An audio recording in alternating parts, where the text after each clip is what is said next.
Hello friends, आप सभी का बहुत बहुत स्वागत है आपके अपने चैनल बी टॉक्स पर। तो आज इस वीडियो में हम डिस्कस करने वाले हैं टेलीकॉम सेक्टर से भारती एयरटेल के बारे में। जैसा कि दोस्तों हम सभी जानते हैं कि टेलीकॉम सेक्टर में तीन ही ऐसे प्राइवेट प्लेयर्स हैं बीएसएनएल को छोड़ के जो कि फिलहाल एक्टिव हैं, जिनमें से सबसे पहला नाम निकल के आता है रिलायंस जियो का, जो कि मार्केट लीडर है और काफ़ी कम समय में उन्होंने अपने आप को इस पोजीशन में लेकर आए हैं, जो एक वेरी लॉन्ग स्टैंडिंग कंपनी है और जो अभी भी काफ़ी अच्छा परफॉर्म कर रही है वो है भारती एयरटेल। और इसके बाद जो तीसरी कंपनी है दोस्तों वो है वोडाफोन आइडिया, जो कि दोनों का मर्जर हुआ है वेरी रिसेंटली। तो दोस्तों ये तीन कंपनीज हैं और जिनमें आप शेयर मार्केट में इन्वेस्ट कर सकते हैं। उनमें से जो बचती है कंपनी वो है भारती एयरटेल। रिलायंस जियो में आप इन्वेस्ट नहीं कर सकते हैं डायरेक्टली, बिकॉज अभी तक उनका आईपीओ कंपनी ने रिलायंस इंडस्ट्रीज ने नहीं निकाला है। तो अगर आप रिलायंस जियो के परफॉर्मेंस पर या फिर उनकी सक्सेस स्टोरी पे बेट करना चाहते हैं तो आपको रिलायंस इंडस्ट्रीज लिमिटेड का शेयर ही खरीदना पड़ेगा। तो दोस्तों अगर आप टेलीकॉम सेक्टर में बेट करना चाहते हैं तो आपके लिए सबसे अच्छा अपॉर्चुनिटी निकल के आता है भारती एयरटेल के रूप में। तो चलिए दोस्तों, without delaying let's begin the video. लेकिन उससे पहले दोस्तों, जो हमारे नए व्यूवर्स हैं और जिन्होंने अभी तक हमारा चैनल सब्सक्राइब नहीं किया है वो चैनल सब्सक्राइब कर लीजिए। वीडियो पसंद आए तो इसे लाइक एंड शेयर भी करें और दोस्तों बेल आइकन को दबाना ना भूलें ताकि आपको हमारे आने वाले सभी वीडियोस के नोटिफिकेशंस मिले सबसे पहले। तो चलिए दोस्तों शुरू करते हैं। तो चलिए दोस्तों वीडियो की शुरुआत करते हैं कंपनी के मार्केट कैप पे नजर डाल के। तो कंपनी का मार्केट कैप है दोस्तों 2,75,178 करोड़ का, जो कि इसे एक लार्ज कैप कंपनी बनाती है। काफ़ी अच्छा मार्केट कैप कंपनी का नजर आ रहा है। रिलायंस जियो के बाद सबसे बड़ी कंपनी टेलीकॉम सेक्टर में इंडिया में भारती एयरटेल ही निकल के आती है।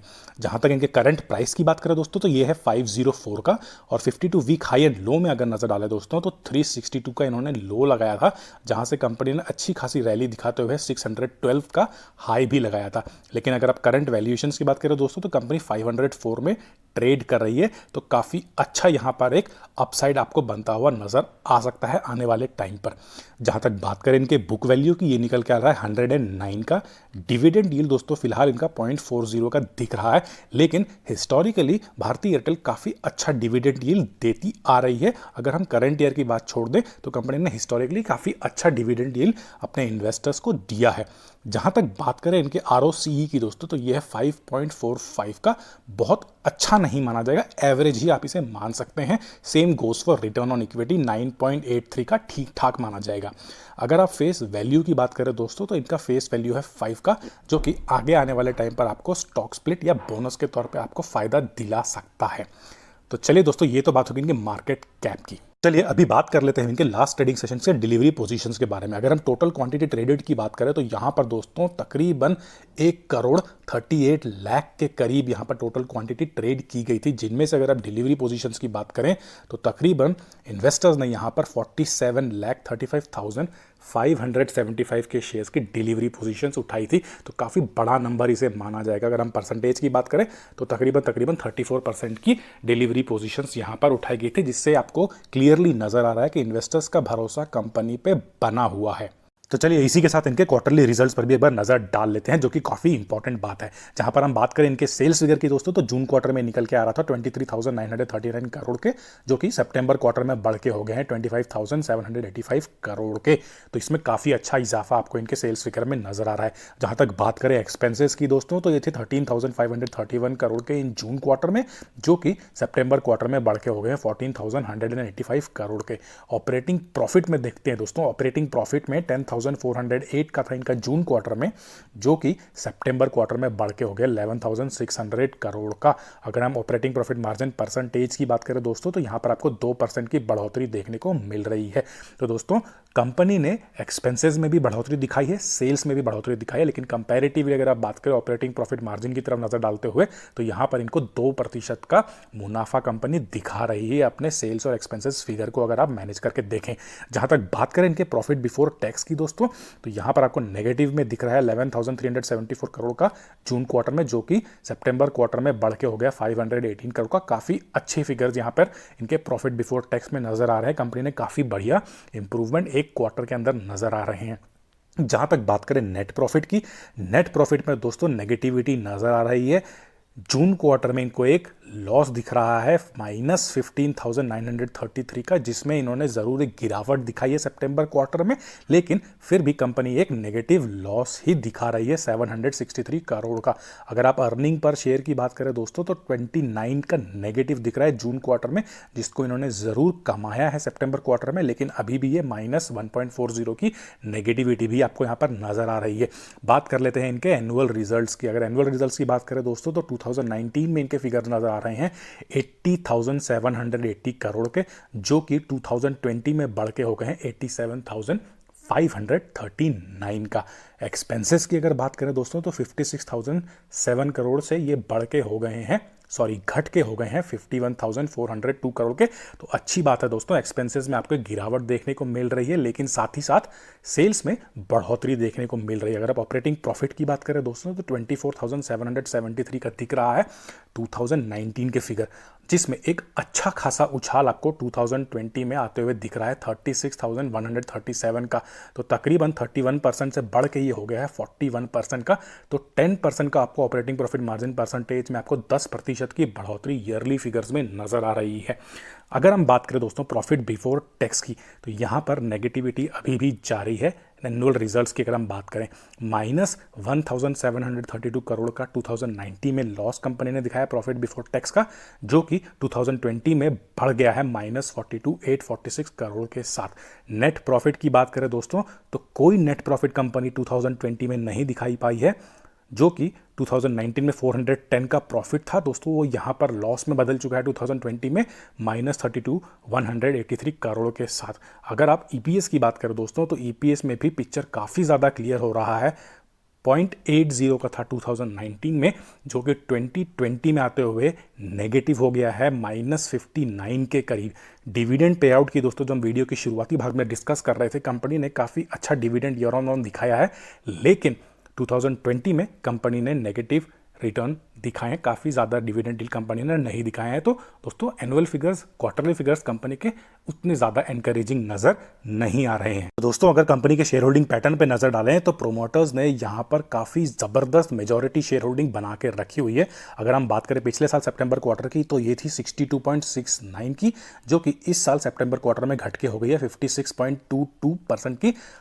फिर भी काफ़ी ज़बरदस्त इसको माना जाएगा। कंपनी में प्रोमोटर्स ने अभी भी काफ़ी ज़बरदस्त शेयर होल्डिंग बना के रखी हुई है।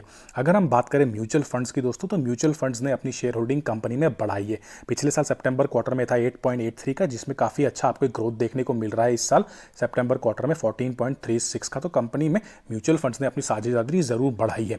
अगर हम बात करें डोमेस्टिक इंस्टीट्यूशंस की दोस्तों तो यहाँ पर भी आपको एक ग्रोथ देखने को मिल रहा है, हालांकि बहुत ज़बरदस्त या फिर बहुत बड़ा ग्रोथ नहीं है। पिछले साल सितंबर क्वार्टर में था 4.34 का, जो कि इस साल सितंबर क्वार्टर में बढ़ के हो गया है 6.99 का। तो तकरीबन आपको 2 से 2.5% की बढ़ोतरी यहाँ पर डोमेस्टिक इंस्टीट्यूशंस के द्वारा भी देखी जा सकती है। अगर आप बात करें फॉरेन इंस्टीट्यूशंस की दोस्तों तो पिछले साल सितंबर क्वार्टर में था 22.32 का, जो कि इस साल सितंबर क्वार्टर में घट के हो गया है 17.56 का। तो फॉरेन इंस्टीट्यूशंस के द्वारा यहाँ पर शेयर होल्डिंग में एक कमी देखी जा सकती है।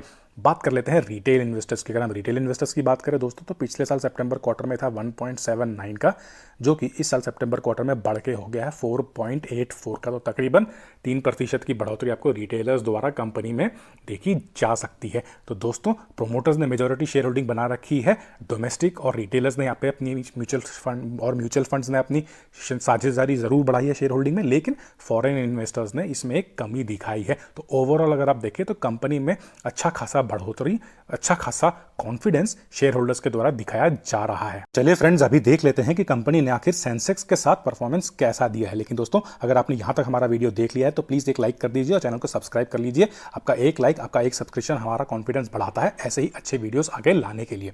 तो जहां तक बात करें दोस्तों इनके सेंसेक्स के साथ परफॉर्मेंस की, तो कंपनी ने ओवरऑल पॉजिटिव रिटर्न ही दिए हैं लॉन्ग टर्म में, चाहे आपके मिड टर्म या फिर शॉर्ट टर्म की भी बात आप कर लें तो कंपनी ने काफी अच्छे रिटर्न दिए हैं। लेकिन जो यहाँ पर नोट करने वाली बात यह है दोस्तों कि लॉन्ग टर्म में, मिड से लॉन्ग लॉन्ग टर्म में कंपनी ने सेंसेक्स को बीट नहीं किया है। चाहे आप बात कर ले दोस्तों 3 सालों की, जहां पे सेंसेक्स आपको 37 का रिटर्न दे रहा है, वहां पर कंपनी आपको 3.11 का दे रहा है। अगर आप 4 ईयर्स की भी बात करें दोस्तों, तो सेंसेक्स ने आपको 72 का रिटर्न दिया और कंपनी आपको तकरीबन 66% के करीब ही दे रही है। जहां तक बात करें 5 ईयर्स की दोस्तों, यहां पर भी ये सेंसेक्स को बीट एयरटेल भारती नहीं कर पा रही है। सेंसेक्स आपको दे रहा है 84 के रिटर्न और कंपनी आपको दे रही है 77.49 का। जहां तक बात करें 10 सालों की दोस्तों, तो 10 सालों में तो सेंसेक्स ने कंपनी को काफी पीछे छोड़ा है।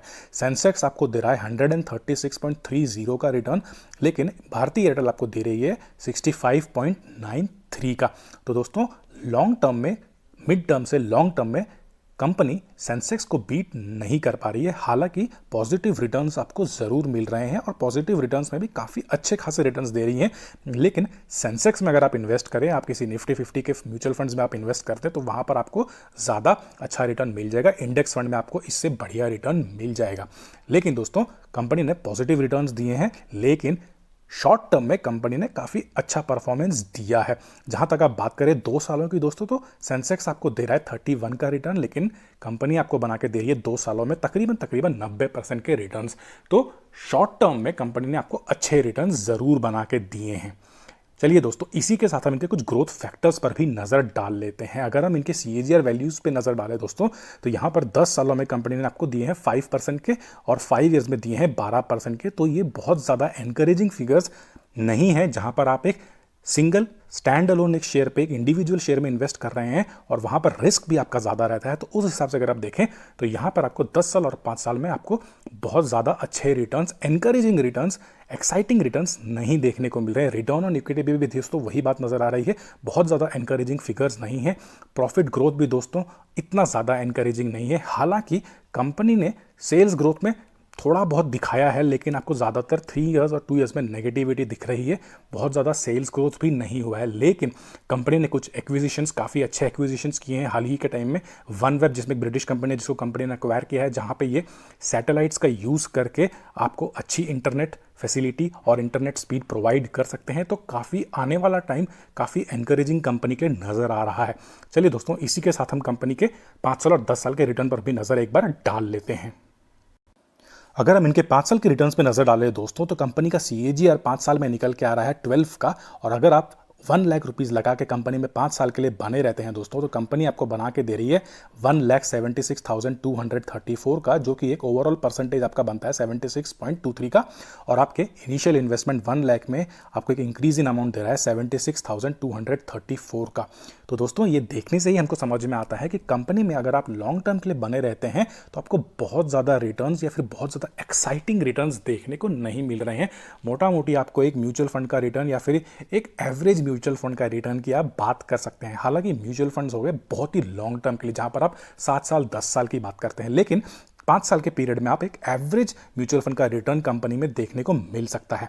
चलिए इसी के साथ बात कर लेते हैं कि 10 साल में कंपनी ने कैसा परफॉर्मेंस किया है। कंपनी का CAGR 10 साल में निकल के आ रहा है 5 सालों का। अगर आप 10 साल के लिए कंपनी में बने रहते हैं 1 लाख रुपए लगा के, तो आपको 10 साल बाद कंपनी एक फाइनल अमाउंट दे रही है 1,62,889 का, with an overall percentage of 62.89 का, with an increase in amount of 62,889 का। जहां पर आपको 5 साल के कंपेयर में 10 साल में आपको जो प्रॉफिट है वो आपको कमता ही नजर आ रहा है। 5 साल में आपको मिल रहा था तकरीबन 1,76,234 का, जो कि आपका एक इंक्रीज इन अमाउंट हो रहा था 76,234 का। लेकिन 10 साल में आपका यहाँ पर आपका रिडक्शन आपको देखने को मिल रहा है आपके प्रॉफिट में, जो कि बन जा रहा है तकरीबन 62,889 का। तो लॉन्ग टर्म के लिए आपको टेलीकॉम सेक्टर थोड़ा अवॉइड करना चाहिए। तो चलिए दोस्तों, हम वीडियो के उस भाग में आ गए हैं जहां पर हम लेवल्स को डिस्कस करते हैं कि कहां पर आप एंट्री पोजीशंस बना सकते हैं और किन पोजीशंस में आप एक एग्जिट ले सकते हैं और एक प्रॉफिट बुकिंग कर सकते हैं। उससे पहले दोस्तों हम इनके प्राइस चार्ट पर भी एक बार नज़र डाल लेते हैं। अगर हम इनके फ्राइडे के प्राइस चार्ट पर नज़र डालें दोस्तों, तो यहाँ पर इनको आप नेगेटिव रिटर्न देखने को मिल रहा है 0.14 का। अगर आप लो पे नज़र डालें दोस्तों, तो 497 का लो लगाया था कंपनी ने और 508 की एक लेवल भी छूता हुआ कंपनी नज़र आया था। अगर हम 1 वीक की बात करें दोस्तों, तो यहाँ पर आपको एक पॉजिटिव रिटर्न 1.30 का देखने को मिल रहा है। इनका लो था 494 का और हाई इन्होंने लगाया 516 का। अगर हम बात करें दोस्तों 1 ईयर की, तो 1 ईयर में एक पॉजिटिव रिटर्न 17.90 का एक positive return with a low of 361.75 और हाई कंपनी का अगर आप देखें दोस्तों तो 612 का एक ज़बरदस्त लो पिछले एक साल में कंपनी ने एक ज़बरदस्त हाई कंपनी ने पिछले एक साल में लगाया था। तो कंपनी ने एक काफ़ी अच्छा एक अपसाइड यहाँ पे दिखाया 361 से एक ज़बरदस्त रैली 612 के लिए दिखाई है और वहाँ से कंपनी गिरते हुए अभी तकरीबन 504 के लेवल पे ट्रेड कर रही है। तो अच्छा एक आपको यहाँ पर एक पोजीशन कंपनी में बना सकते हैं जो कि आप 612 के ऊपर लेवल तक कंपनी छूते हुए नज़र आ रही है। अगर हम बात करें दोस्तों 5 ईयर के रिटर्न की तो 5 ईयर का रिटर्न भी कंपनी का अच्छा नज़र आ रहा है। 79 का एक अच्छा रिटर्न कंपनी ने बना के दिया है। लो अगर आप देखें तो 254 के लेवल से कंपनी चढ़ते हुए 612 के लेवल को छूते हुए भी नज़र आ रही है। अगर हम इनके मैक्सिमम हिस्टोरिकल रिटर्न्स की बात करें दोस्तों तो नो डाउट काफ़ी ज़बरदस्त ही नज़र आएगा। कंपनी ने 9.48 के लो से चलते हुए कंपनी 612 के हाई तक पहुंची है जो कि आपको एक 2377 का एक हिस्टोरिकल ज़बरदस्त रिटर्न बनते हुए दिखा रही है। तो चलिए दोस्तों अभी बात कर लेते हैं कि ऐसे कौन से लेवल्स हैं जहां पर आप एक एंट्री पोजीशंस कंपनी में बना सकते हैं। तो दोस्तों जो हमको सबसे पहला लेवल नज़र आ रहा है जहां पर आप एक एंट्री पोजीशन बना सकते हैं दोस्तों वो नज़र आ रहा है हमको 499 का दोस्तों। तो आप इस लेवल पे अपनी सबसे पहली बाइंग पोजीशन कर सकते हैं। तो दूसरा लेवल हमको नज़र आ रहा है दोस्तों वो है 492 का। अगर हम तीसरे लेवल की बात करें दोस्तों तो वो हमको नज़र आ रहा है 481 का और जो फोर्थ एंड लास्ट लेवल जहां पर आप बाइंग पोजीशन कर सकते हैं दोस्तों वो हमको नज़र आ रहा है 470 का। अगर आप प्रॉफिट बुकिंग की बात करें तो दोस्तों जो सबसे पहला हमको लेवल नज़र आ रहा है जहां पर आप हल्की फुल्की प्रॉफिट बुकिंग कर सकते हैं वो हमको नज़र आ रहा है 510 का। जो दूसरा लेवल हमको नज़र आ रहा है दोस्तों वो है 515 का और अगर हम थर्ड लेवल की बात करें दोस्तों तो वो नज़र आ रहा है हमको 526 का और फोर्थ एंड लास्ट लेवल जहां पर आप अपनी प्रॉफिट बुकिंग कर सकते हैं दोस्तों वो है 537 का। तो ये सारे ही लेवल्स दोस्तों शॉर्ट से मिड टर्म के हैं, इनको आप लॉन्ग टर्म लेवल्स ना समझें। लेकिन अगर आप कंपनी में आपको कंपनी पसंद आती है, टेलीकॉम सेक्टर आपको पसंद आता है और आप यहाँ इस सेक्टर में अपनी जानकारी जानते हैं, आपको इन सेक्टर की जानकारी है, कब निकलना है कब एग्जिट करना है, आप इसमें आपका कॉन्फिडेंस हाई है दोस्तों, तो हमको जो लेवल नज़र आता है दोस्तों जो आप कंजर्वेटिव बायर के नज़रिए से अगर हमको जो नज़र आता है दोस्तों वो हमको नज़र आ रहा है 420 से 450 के लेवल पे दोस्तों आप यहाँ पर एक एंट्री पोजीशन बना सकते हैं फॉर अ कंजर्वेटिव बायर। तो दोस्तों आशा करते हैं आपको हमारा आज का वीडियो काफ़ी पसंद आएगा और आप इसे एक बड़ा सा थम्स अप देंगे और चैनल को भी सब्सक्राइब ज़रूर करेंगे। दोस्तों आज के लिए इतना ही। थैंक यू, धन्यवाद, जय हिंद।